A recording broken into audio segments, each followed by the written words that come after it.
मेरा पहला दिन और मेरा पहला मिशन। मैंने बोला था ना, आज मैंने 60 सटे हुए बदमाश उड़ाए।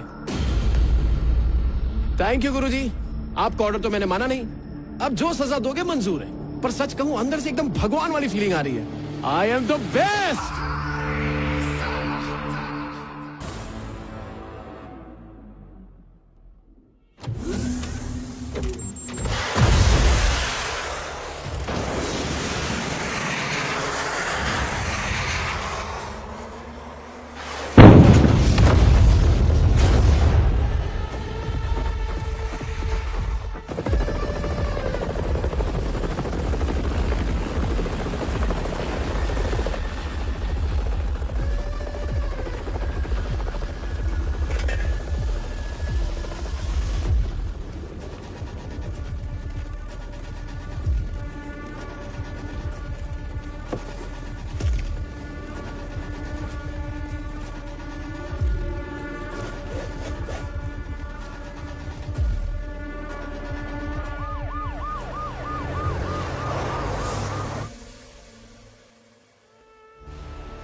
तो बताओ, रॉ चीफ को किसने मारा?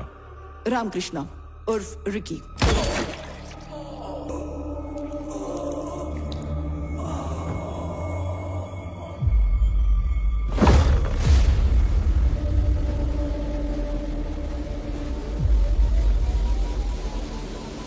कल आइलैंड पर हुए बॉम्ब ब्लास्ट में उनकी मौत हो गई।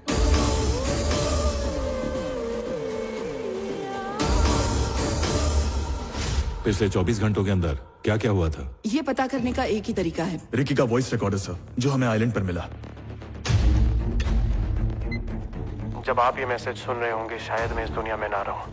आपको पता है, एक एजेंट का कोई चेहरा नहीं होता।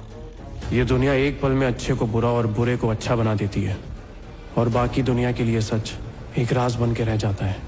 इसलिए मरने से पहले मैं आपको 3 लोगों के बारे में बताना चाहता हूँ, गॉड, डेविल और मैं। कौन है टारगेट? हफीज कादरी। इंडिया में 3 बॉम्ब ब्लास्ट इसी ने करवाए थे।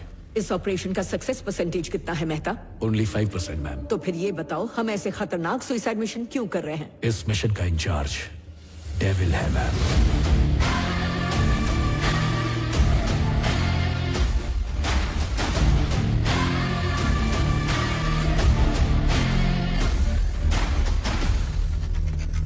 टारगेट इस बार बचना नहीं चाहिए। चीफ, वो लोग बेस की तरफ बढ़ रहे हैं।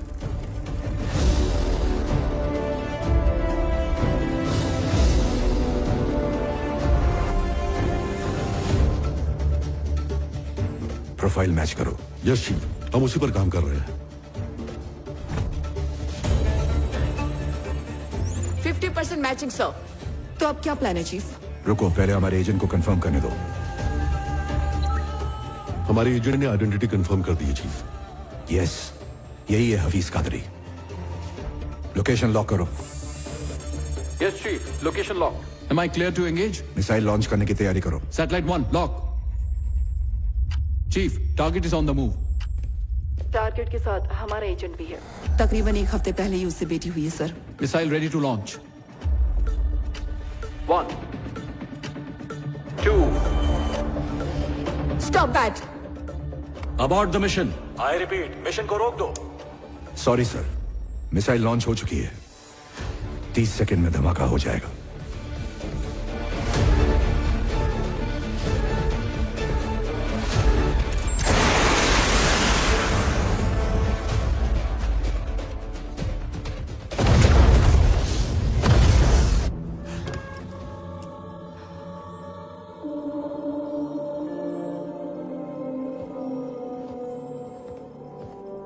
मिशन पूरा हुआ, हमारा एजेंट मारा गया।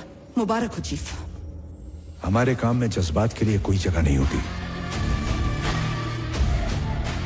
जानती हो हमें तनख्वाह क्यों मिलती है? या तो खुद मर जाओ या दुश्मन को मार दो। वांटेड टेररिस्ट हफीज कादरी को मारने के लिए आपने एक एजेंट की लाइफ को सैक्रिफाइस किया है। ऐसा फैसला लेने की वजह क्या है? I need an explanation from you. इस वक्त हमें टेररिज्म से इतना खतरा नहीं है। सबसे बड़ा खतरा अगर कोई है तो वो है सिंडिकेट। सिंडिकेट? यस मैम, इस देश के कुछ पावरफुल बिजनेसमैन और नामचीन लोगों ने अपने निजी फायदे के लिए और बेहिसाब दौलत कमाने के लिए एक सिंडिकेट बनाया है।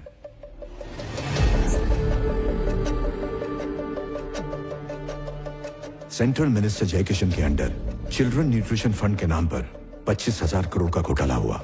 जब पर्दाफाश हुआ तो उन्होंने खुद ही सीबीआई इंक्वायरी बिठा दी। इस बात को 1 महीना भी नहीं हुआ था कि कोलकाता में ब्लास्ट करवाया गया। 500 लोग मारे गए। उन्होंने जिस आईएएस ऑफिसर के जरिए स्कैम करवाया वो भी मारा गया। इस डर से कि पर्दाफाश ना हो जाए, एक को मारने के लिए 500 की बलि चढ़ा दी। ब्लास्ट करने वाला हफीज कादरी भी मकसद से अनजान था। उसने समझा कि ये जिहाद है और हमने आतंकवादी हमला, लेकिन इसका असली गुनहगार था सिंडिकेट। देश में कौन पैसा लगाएगा, कौन से कानून पास होंगे, 130 करोड़ लोग क्या खाएंगे, क्या पिएंगे, मीडिया, अस्पताल, सब कुछ कंट्रोल करता है सिंडिकेट। आज की तारीख में सब जगह उनका पैसा लगा है। अगर मैं सच कहूं तो हमारे देश को पॉलिटिशियंस नहीं चला रहे हैं, सिंडिकेट के मेंबर्स चला रहे हैं। न्यूट्रिशन फूड पॉलिसी सिंडिकेट के मेंबर्स ही लाए थे और इसको स्कैम में बदलने वाले भी वही थे। और स्कैम किया हुआ 25,000 करोड़ रुपया घूम फिर कर सिंडिकेट के पास ही आने वाला था। इतना सारा काला पैसा जाता कहाँ है? Swiss bank? सबको लगता है कि हिंदुस्तान का ब्लैक मनी स्विस बैंक में जाता है, पर ऐसा बिल्कुल नहीं है। 70% ब्लैक मनी सिंडिकेट मेंबर्स ने फ्लोटिंग बैंक में शिफ्ट कर दिया है। Floating bank? यस, ये काला धन शिप के कंटेनर्स में इंटरनेशनल वाटर्स पर तैरता रहता है। जरूरत पड़ने पर उसे पोर्ट पर उतार कर सही आदमी तक पहुंचा दिया जाता है। काले धन के लिए सबसे सुरक्षित बैंक। क्या मुझे बता सकते हो इस सब के पीछे कौन है?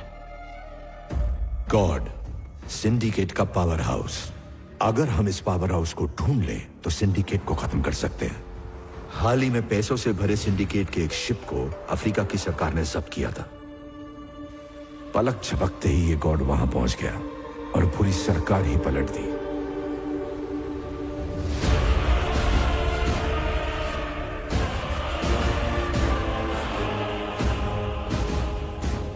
Welcome mister vice president. Thank you. मैं सरकार से उस कंटेनर को छुड़ाने की बात करूंगा, ओके? लेकिन आप मेरे बीवी बच्चों को कुछ मत करना। मेरी आपसे यही रिक्वेस्ट है, बस तो एक बार प्रेसिडेंट बन जा, मैं उन्हें आजाद कर दूंगा। तूने हमारे देश में आकर बहुत बड़ी गलती की है। तेरा शिप तुझे वापस नहीं देंगे हम। तुझे क्या लगता है वो शिप तेरे कब्जे में है? वो मेरी मर्जी से तेरे पोर्ट पे खड़ा है।